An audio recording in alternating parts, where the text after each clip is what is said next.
बिस्मिल्लाहिर्रहमानिर्रहीम। Problem number 11, print a table of a given number.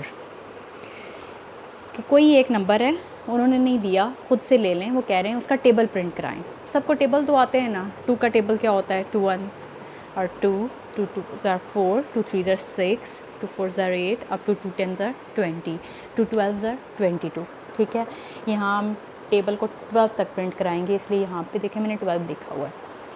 अच्छा ठीक है, अब इसकी क्या लॉजिक होनी चाहिए, कैसे टेबल प्रिंट होगा? सबसे पहले तो वही काम है ना, ब्रेनस्टॉर्मिंग, सोचना है आपने कि कैसे होगा। ठीक है, टेबल हमने प्रिंट कराना है और टेबल में देखें कि एग्ज़ाम्पल लेते हैं, जैसे 2 का टेबल है, 2 1 और 2। ठीक है, 2 2 are 4, 2 3 are 6, up to 2 12 are 22। Okay, sorry 24, sorry. तो अब देखो कि ये वाली लाइन तो है जी, इन दोनों के मल्टीप्लाई करने से आ रही है, इसका भी कोई नाम रखना पड़ेगा। ठीक है, कि इन दोनों के मल्टीप्लिकेशन से एक नंबर आ रहा है। ये जो है ये मुसलसल एक ही चल रहा है, 2 2 2 2 2।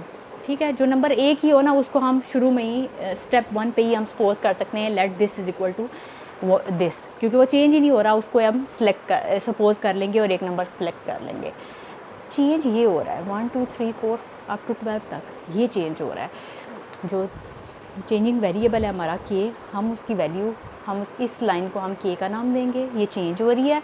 और इन दोनों के मल्टीप्लाई करने से ये इसकी प्रोडक्ट आ रही है टेबल की, इसका नाम हम पी रख लेते हैं। ठीक है, इसका नाम, इस वेरिएबल का नाम हम एन रखते हैं, इसका नाम हम के रखते हैं और इसका नाम हम पी रख लेते हैं, जो इन दोनों के मल्टीप्लाई करने से आ रहा है। और हमने ऐसे टेबल प्रिंट कराना है, कोई भी नंबर हो सकता है। शुरू में हम लेंगे n इज़ इक्वल टू 2 ले लें, n इज़ इक्वल टू 3 ले लें, n इज़ इक्वल टू 7 ले लें। ये जो आपकी बुक में मैंने जो आपका एल्गोरिदम जो आपकी बुक में दिया गया वही फॉलो कर रही हूँ। वहाँ पे n इज़ इक्वल टू 7 लिखा हुआ है, तो मैंने n इज़ इक्वल टू 7 ही लिखा है, तो वो 7 का टेबल यहाँ पे प्रिंट करा देगा। अगर आप चाहो तो 2 लिख लो, नो प्रॉब्लम। कि वो जो है ना n, बस आपने ऊपर सपोज कर लेना है कि let n is equal to 2, let n is equal to 7, वो n की लाइन को जो है ना वो प्रिंट आउट ऐसे कर देगा। ठीक है, तो अब हम टेबल की तरफ आते हैं। तो मैंने जो ब्रेनस्टॉर्मिंग वाला सेशन था वो क्या था कि आपने सोचना है कि टेबल कैसे प्रिंट होगा। एक टेबल मैंने लिख के आपको समझाया कि हम कौन कौन से वेरिएबल्स लेंगे, ये इंपॉर्टेंट चीज़ थी जो हमने सोच ली है कि n, इसका नाम n रख लेते हैं। ये जो मुसलसल चेंज हो रहा है 1 2 3 4 अप टू 12 तक, ये k रख लेते हैं। और k को हमने शुरू कहाँ से करना है, ये हमने सोच लेना है, 1 से शुरू करना है और 12 तक रखना है। वो जो हम कंडीशन लगाते हैं, इफ़ के आगे लिखते हैं कि if k is less than equal to this, तो उसमें हम लिखेंगे 12। k is less than equal to 12 है तो तब तक ये टेबल प्रिंट कराओ, वरना स्टॉप कर दो। ठीक है, और इस जगह ये प्रोडक्ट है, इन दोनों के मल्टीप्लाई करने से आ रही है, वो मल्टीप्लाई का निशान लगाएंगे तो हो जाएगा, फार्मूला लगाएंगे, सिंपल। This is step 1। अब स्टेप 1 में क्या है, स्टार्ट लिखते हैं हम और सपोज कर लेंगे ये नंबर जो है n इज़ इक्वल टू 2, मैंने लिखा है इधर 2 का टेबल है, n इज़ इक्वल टू 7 जो बुक में लिखा हुआ है, आपकी मर्ज़ी है 2 लिख लें बेशक। ठीक है, यानी ये हमने ये वाली लाइन तो फिक्स हो गई ना जी कि n is equal to this है। ठीक है, ये सपोज कर लिया। स्टेप 2 पे अब इस लाइन पे आ जाते हैं, हम k की वैल्यू को इनिशियलाइज़ कर लेते हैं। Initialize k is equal to 1, क्योंकि पहला k में वैल्यू 1 है तो k is equal to 1, initialize भी हो गई। अब अगला यानी 2 भी आ गया और 1 भी आ गया। फॉर एग्ज़ाम्पल मैंने यहाँ 2 का टेबल लिखा हुआ है, तो उधर नहीं लिखती 2, बल्कि मैं यूँ करती हूँ कि इस जगह ना जो जो इसकी आउटपुट आती है ना, इस जगह पे मैं साथ साथ लिखती जाती हूँ, आपको अच्छे से समझ आ जाएगी। फाइंड द प्रोडक्ट, अगला स्टेप ये है, n भी डिसाइड हो गया, मार्कर थोड़ा सा प्रॉब्लम कर रहा है, होपफुली आपको नज़र आ रहा होगा। k की वैल्यू भी हो गई 1, ठीक है, यहाँ तक तो हो गया इन दो लाइनों में, initialize k is equal to 1। अब अगली लाइन पे आते हैं, फाइंड द प्रोडक्ट। प्रोडक्ट के लिए वेरिएबल p रखा हुआ है, p is equal to n cross k, वो कैलकुलेट कर लेगा कि यहाँ तो फार्मूला है, कोई प्रिंट श्रिंट नहीं कराना। n है 7 और k है 1, 7 1 7, आंसर इधर आ जाएगा 7। ठीक है, ये हो गया स्टेप 4, ये हो गया फाइंड द प्रोडक्ट। स्टेप 4 पे इन दोनों को मल्टीप्लाई कर लिया और स्टेप 5 पे फिर अगला स्टेप कर लिया, स्टेप 4 पे इसका प्रिंट है, आउटपुट लिखना चाहिए, मैंने मिक्स किया हुआ है, या प्रिंट लिख दें कि प्रिंट दिस। स्टेप 4 पे आके वो इस चीज़ को प्रिंट कर देगा। अब इंक्रीमेंट k बाय 1, अब पीछे जाएंगे, यहाँ पे इंक्रीमेंट कर देंगे k में 1, 1 के बाद अब ये 2 होना चाहिए ना, तो k प्लस 1, देखिए 1 2 3 4 5 हर एक में एक एक का इजाफा हो रहा है, इसलिए हम लिखा k प्लस 1। ठीक है, अगर हम इस तरह का टेबल प्रिंट कराना चाहें, 2 1 ज़र 2, 2 के बाद ये वाली लाइन छोड़ के 2 3 ज़र 6, तो फिर हम यहाँ इंक्रीमेंट उसके मुताबिक देंगे, प्लस 2 का दे सकते हैं, प्लस 3 का। यहाँ पे 1 2 3 4 एक एक नंबर का इजाफा हो रहा है, तो k प्लस 1 का हो गया इंक्रीमेंट। ठीक है, इंक्रीमेंट हो गया। अब k की वैल्यू हो गई है जी 2, याद रखनी है k की वैल्यू हो गई है 2, चेंज हो गई है। अब वैल्यू को चेक भी करना है कि कहीं ये जो वैल्यू अब नई k की आई है ये 12 से बड़ी तो नहीं है, क्योंकि 12 तक हमने टेबल प्रिंट कराना है। तो k is less than equal to 12, yes 2 is less than, ये कंप्यूटर चेक करेगा कि वाकई छोटा है, देन गो टू स्टेप 3, वापस यहाँ से स्टेप 3 पे आ जाएगा। फिर दोबारा करेगा प्रोडक्ट को find, n cross k, n वही है 7 और k की वैल्यू क्या थी, मैंने कहा था याद रखनी है 2, अब चेंज हो गई है, 7 2 ज़र 14, इसको प्रिंट करा देगा। सबसे पहले लिखेंगे वही n वही है, k की वैल्यू 2 है और 7 2 ज़र 14, फार्मूला बता रहा है कि इन दोनों को मल्टीप्लाई किया वो कंप्यूटर खुद करके, इसको आउटपुट भी उसने कर दिया। फिर इंक्रीमेंट बाई 1, अब k की वैल्यू थी 2, 2 प्लस 1 हुई तो 3 हो गई। फिर चेक होगा क्या 3 12 से छोटा है, येस छोटा है, फिर ऊपर जाएगा और फिर इसको मल्टीप्लाई करके इसको आउटपुट कर देगा, 7 3 ज़र 21। फिर नीचे आएगा, फिर प्लस 1 का इंक्रीमेंट होगा और k की वैल्यू हो जाएगी 4।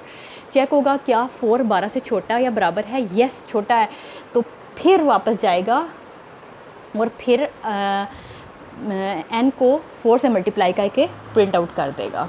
ठीक है, 28, और ये इस तरह चलता जाएगा अनलेस k की वैल्यू 12 आ जाएगी। ठीक है, यहाँ आके चेक करेगा क्या k इसी तरह एक एक करके बढ़ता रहेगा 12 हो जाएगा, 12 is less than equal to 12, yes अभी भी बराबर तो है। फिर वापस जाएगा और 7 उसी तरह आएगा और 12, 7 12 ज़र कितना होता है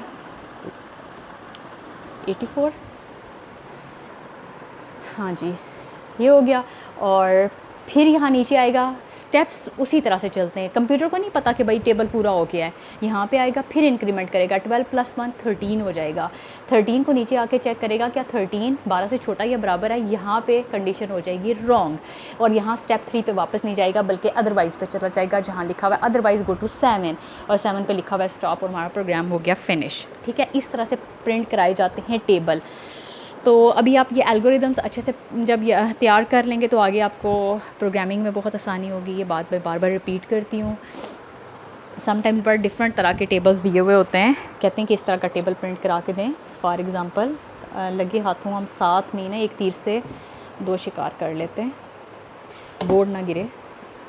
तो हमने क्या करना है कि समटाइम्स इस तरह का काम भी दे दिया जाता है, 2 2 ज़र 4, 2 4 ज़र 8, 2 6 ज़र 12, 2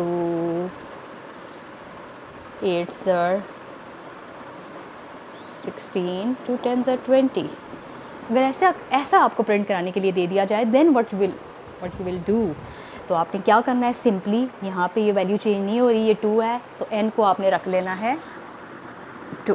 ठीक है, n आपने सपोज कर दिया 2, k की वैल्यू इनिशलाइज़ करनी है। ठीक है, ये आपका n है, ये आपका k है और ये आपका p है। k की वैल्यू 2 से शुरू हो रही है तो k की वैल्यू आपने इनिशलाइज़ करनी है 2 से। ठीक है, फाइंड द प्रोडक्ट है, इन दोनों का प्रोडक्ट फाइंड हो रहा है, p is equal to n multiply by k। ठीक है, आउटपुट इसको कर देना है, ये ऐसे आउटपुट होगा। अब यहाँ इंक्रीमेंट वाली जगह पे आपने क्या करना है, 2 4 6 8 10 इंक्रीमेंट देखना है कि 2 में 2 प्लस करें तो 4, 4 में 2 प्लस करें तो 6, 2 का इंक्रीमेंट हो रहा है तो इंक्रीमेंट बाई 2 लिख दोगे। उम्मीद है कि आपको समझ आ रही होगी। चेक द वैल्यू, चेक करना है k की वैल्यू यहाँ 10 तक है, k is less than equal to 10। ठीक है, 10 लिख देना है कि अगर 10 से छोटी या बराबर है तो go to step 3, otherwise go to 7, step 7 और स्टॉप। कितना आसान है। इस तरह का भी क्वेश्चन आ सकता है, एक्सरसाइज में आगे है, ये शायद नेक्स्ट चैप्टर में है। तो एक एल्गोरिदम अगर आपको समझ आ गया ना तो फिर आपको उससे मिलता जुलता कुछ भी क्यों ना दे दें, आप खुद कर सकते हैं अगर आपकी प्रैक्टिस अच्छी है। ठीक है, तो देखें कि टेबल का एक एल्गोरिदम अगर आपको समझ आ गया ना, तो टेबल किसी भी तरह का आपको दे दिया जाए, 3-3 का वक्फ़ा, 4-4 का वक्फ़ा रखा हो, you can do it easily, ठीक है। अब एक और थोड़ा सा डिफरेंट करके एक और कर रही हूँ कि अगर इस तरह का दे दिया जाए, यहाँ मल्टीप्लाई के बजाय प्लस का निशान आ जाए, 2 + 2 4, 2 और 4 6, 2 और 6 8, 8 10, 2 + 10 12, यहाँ प्लस आ जाए तो फिर क्या चेंज आएगा, n को आपने 2 ही रखा हुआ है, k की वैल्यूज़ वही हैं, फाइंड द प्रोडक्ट के बजाय यहाँ फाइंड द सम लिख दोगे, और यहाँ पे मल्टीप्लाई के बजाय प्लस लिख दोगे, और इंक्रीमेंट चूँकि 2 का ही हो रहा है वो वही रहेगा, लेस देन इक्वल टू 10 ही है, और स्टॉप हो जाएगा। सही है ना, बिल्कुल सिंपल है, सिर्फ प्लस, यहाँ पे प्लस आ जाएगा, ठीक है। आप इसकी प्रैक्टिस करो और मुझे फ़ीडबैक ज़रूर दें प्लीज़ कि आपको समझ आया है कि नहीं।